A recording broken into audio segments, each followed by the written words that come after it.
So today we're going to be talking about development milestones. We're going to be talking in terms of trimesters, that is 3 months increments. So 3, 6, 9, and 12 months. What you're looking at over here is just a broad little summary that we will go back to at the very end of this video. So at 3 months, you'll notice that we have divided this in terms of 4 set of skills: gross motor skills, fine motor skills, language, and social skills.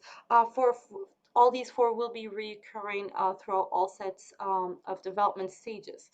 So gross motor skills, the baby, all they can do is roll. They haven't developed their balance yet, so they can't sit, stand, or walk. Fine motor skills, you're not looking for anything. Language, they're laughing, and that's about it. They can't babble yet. And in terms of social, they'll be smiling or crying if they're, unhappy about something. But there is no stranger anxiety yet. At 6 months, we're looking at the 4 S's. So that is sit up, switch, schmooze, and stranger. Gross motor is sitting up. So now, before they used to be able to roll, now they can actually sit up and have a little bit of balance. Fine motor, they're switching. So if you give them a sippy cup, they can actually hold it with one hand and change it around from one hand to the next. They can't use their fingers yet, however. And in terms of schmoozing, well, the baby is now babbling. So they can laugh, they can cry, and they can also babble, like this little baby over the phone over here. And for social, they have developed stranger anxiety. So if they see something that's foreign to them and that scares them a little bit, chances are they'll probably cry.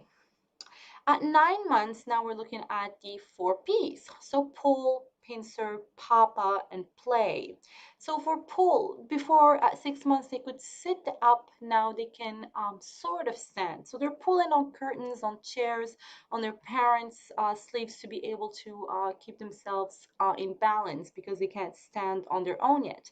In terms of pincering, think of a lobster's claws. So now they can pinch things. They can actually use their fingers. So if you give them the same sippy cup that you gave them at 6 months, now there's less likely a chance of them dropping it because they're using their fingers as well as their hands. In terms of language, you start to hear the first few words: papa, mama, dada. And in terms of social, well, there's social play. They start to learn how to interact with other toddlers their age or their parents or their peers. At 12 months, now we're looking at the 4 T's. So 2 legs, track, 2 words, and 2 of us.